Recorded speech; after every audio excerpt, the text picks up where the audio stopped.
জামাতের আমির সাহেবের টুইটার থেকে একটি পোস্ট করা হয়, যেটা নিয়ে সারা বাংলাদেশে বিতর্ক এবং জামাতের প্রতি মানুষের ক্ষোভ, আক্রোশ সবে সৃষ্টি হইতেছে।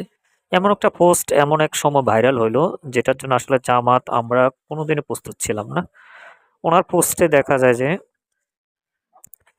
নারীদেরকে গর্মুখ নারীদেরকে বেশ্যা বলেছেন, চাকরিজীবী নারীদেরকে পতিতা বলেছেন। এ ধরনের ইঙ্গিতপূর্ণ অনেক কথাই বলেছেন। আরো কিছু কথা বলেছেন যেগুলো আসলে মুখে আনাও সমস্যা বা আনতেও হয়, কিন্তু ওরা আসলে এভাবে বলছে। ওরা আসলে পরক্ষণে আবার ক্ষমাও চেয়ে নিয়েছেন জামাতের আমির। আসলে জামাতের আমিরের মতো একজন ব্যক্তির টুইটার অ্যাকাউন্ট যদি হ্যাক হয়, এটা আসলে কতটুকু বাস্তব এটা আসলে বলা মুশকিল। কারণ ওরা না মানুষের অ্যাকাউন্ট হ্যাক করে, কিন্তু ওদের অ্যাকাউন্ট কিভাবে হ্যাক হয়? ওদের কিছুদিন আগে ওরা আসলে ঢাকা বিশ্ববিদ্যালয়কে নিয়ে একজন তাদের নেতা বলছেন যে ঢাকা বিশ্ববিদ্যালয় একটা বেশ্যাখানা।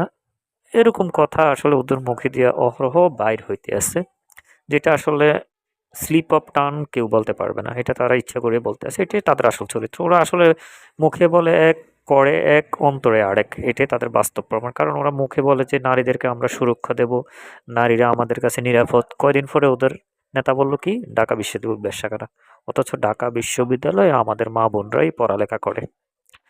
এরপরে জামাতের আমির সাহেবের যে পোস্ট ভাইরাল হলো, এটা তো আরো জঘন্যতম নারীদেরকে নিয়ে। তো ওরা যদি নারীদেরকে মুখে বলে এক, পোস্ট করে একরকম, তাদের কথাবার্তা আরেক রকম দেখা যায়, তাহলে তো বোঝা যাইতেছে আসলে এটা তাদের মুনাফিকি লক্ষণ। তাদেরকে যে মানুষ মুনাফিক বলে, এটাই তার বাস্তব প্রমাণ। এভাবে জামাত আসলে আমাদেরকে কি ধোঁকায় দিয়ে যাচ্ছে না কি করতে আসছে, অবশ্যই আপনারা কমেন্ট করে জানাবেন। চ্যানেলটি ভালো লাগলে সাবস্ক্রাইব করবেন।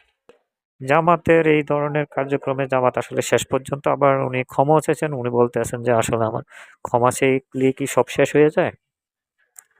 হ্যাঁ, ওরা নারীদেরকে নিয়ে বিদ্বেষ করবে, নারীদেরকে সবাইকে, এক দুজন খারাপ থাকতেই পারে, ওদেরকে ইঙ্গিত করে বললে সমস্যা নেই, কিন্তু ওরা যেভাবে বলতে আছে সবাইকে, ওদেরও তো অনেক অসংখ্য নারী আছে যারা চাকরি করে, তাহলে তো ওদের নারীগুলো কি বেশ্যা? এই ধরনের কথা বলাটা আসলে আদৌ ঠিক হয়েছে কিনা আপনারা অবশ্যই মতামত জানিয়ে দেবেন। ধন্যবাদ সবাইকে। ভালো থাকবেন। অবশ্যই ভালো লাগুক খারাপ লাগুক চ্যানেলটিকে লাইক, কমেন্ট করবেন এবং চ্যানেলটি সাবস্ক্রাইব করবেন।